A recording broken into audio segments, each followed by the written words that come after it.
Just letting you guys know you can check out my No Bleeps podcast wherever you stream podcasts or on my No Bleeps YouTube channel. Link in the description. Hey guys, it's Billy and welcome back to Spill Sesh. Today we are talking about two different topics. We are talking about Jeff Wittek and Suzie and drama that's going on between them, plus Tana Mojo involved in that somehow, and Tana's response to the backlash that she's been getting about Reality House. Let's get into everything. So first, to start off with Jeff and Suzie. Oh my goodness, this is a lot. Buckle up, you guys. Jeff had Suzie on his barbershop and it was a reunited with an ex episode.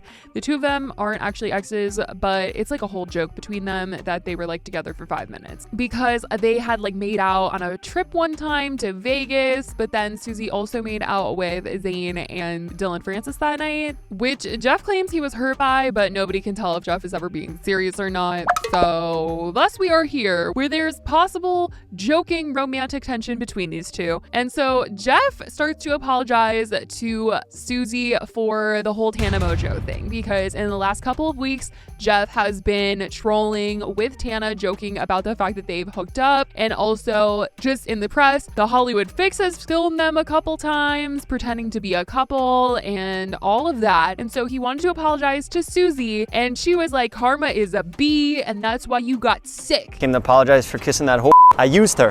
At least I'm being honest about it. And then you got sick. Karma's a isn't it? Because on Tana's podcast, the episode that Jeff was on, he admitted that after hooking up with Tana, he got sick because of her. He did say that he felt a little bit like a clout chaser and it didn't make him feel good and wanted to bring up all the drama with Suzie on this episode. I feel like I feel like a little clout chaser and scumbag. But some people couldn't even tell if this was a bit or not. Someone said not being able to tell what is real and what is a gag is why I love Jeff's comedy in these videos. A+++. And somebody did reply basically saying that Jeff is always just kidding, but everything is real. And a lot of people were feeling for Suzie because she recently just said on David's vlog that she does have feelings for Jeff. I have the biggest crush on Jeff. So people were like, oh my God, really feeling for Suzie. And they said, hopefully Jeff and Suzie can remain friends after Jeff really starts talking to a girl and she's left heartbroken. I've been in that situation and I cut both my guy friend and the girl off. It was too hurtful. Jeff, man, stop playing with Suzie's feelings. She's literally in love with you, and when you're in love, you read too much into everything. She definitely believes there's real feelings between y'all too underneath all these jokes you're making. This was all funny to begin with, but Suzie did actually catch feelings. There you go. They're from a Armenian-owned store, so. These are so freaking cute. What the hell, They're Jeff? long stems too, so you know what that means. Aww. People feel like Suzie's going to get her feelings hurt if Jeff were to actually get into a relationship, a not clout relationship with Tana Mojo. I don't know, you guys. I mean, it seems like it's all fun and games, but like I said, somebody did say that they might just be kidding, but there are real things behind these words. Hopefully no one gets hurt, but this was Jeff basically addressing the Tana thing, addressing the Suzie thing, and wow, oh wow, the vlog squad is a mess as usual. But let's get into this Tana Mojo situation. I talked about this over the weekend that Tana Mojo was getting called out a ton because Tana is on season 3 of the Reality House. There's $100,000 on the line. And Tana did not want to compete in the first competition. It was a rock climbing competition, and she did not want to do it. She said that she paid $500 for her nails, and it was not worth it for her to get up there and climb this wall. She said she did not expect the first challenge to be super physical, and she didn't plan on leaving after the first challenge, but she did not want to do this. And so people were very, very upset with her because Kian and JC had wanted her to be on for so many seasons now. And because they had put so much time and money and effort into this season of the show, they felt like Tana wasn't taking it seriously. She wasn't being a good person. She wasn't being a good friend. So a lot of people were coming for Tana. Which somebody actually did comment on my video being like $100,000 isn't worth it for her to climb a rock wall, but $500 is too much money for her to ruin her nails, which, oh my God, that one just like really stuck with me there. But Tana came out on TikTok to discuss everything about all the stuff that has been coming out about her and all the things that people have been saying and how people have been judging her for not going on the rock wall. And she said that if anybody knows one thing about her, it's that she does not do physical activity. Like Like anything that requires work, she says that she is lazy and she's not about to do physical activity, and she only went on to cause drama and be drunk and be entertaining. That was the only reason why she wanted to do the show. I'm not in the mood. I'm not in the mood to go through this at all on the internet right now, and I want to talk about something. Okay. I cannot believe that people are pressed and trying to like theorize why I didn't rock climb on Reality House. And they're like, I just can't believe Tana like wouldn't do that. Like it's the third time you're on the show and you're not even gonna like giving her all. Me. I have been talking about on YouTube from the day I sat down on my YouTube channel about how I am probably the laziest person alive. And if anything is involving agility, count me out. She says that's her portion of reality television, is just being the entertainment, nothing other than that. Like no physical activity, nothing like that.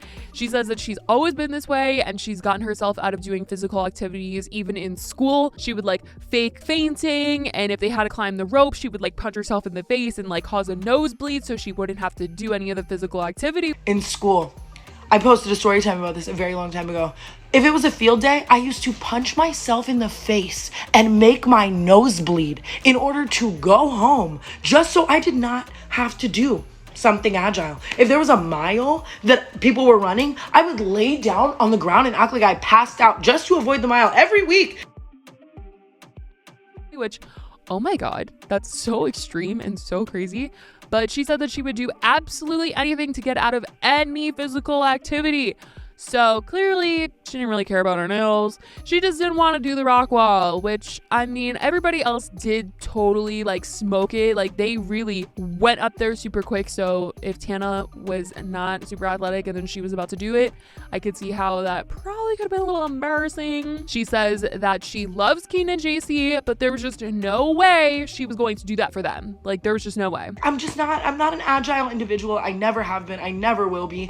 And I love Keen and JC, but like, I wouldn't rock climb for the Pope, dude. And says that people would have been mad like either way. People would have been mad if she did it, and people would have been mad if she didn't do it, because people would have been mad that, you know, if she had won, she would be taking $100,000 away from somebody that was deserving. So she doesn't know why people are so pressed about this. And I mean, that's true. A lot of people would be mad if Tana did win the 100K over somebody that like didn't have as many followers and wasn't making as much money as Tana. And people definitely would have been like, you know, you should have people on there that aren't making money like that and that actually need the money. Even though when the cast list did come out for the season, people were like, I don't know anyone on this season. Like, where are the influencers at? Like, I don't recognize anyone. But, you know, if Tana was to win, people would definitely be upset and be like, where are the irrelevant influencers to win this money? And on top of that, all y'all need to stop acting like anyone would be happy if I went home with the $100,000. I just think that you have to remember my role in that reality show, and that is to be chaotic and not agile. So, you know, at the end of the day, you just can't win at all anymore. And so, yeah, that's what Tana had to say about this being on Reality House.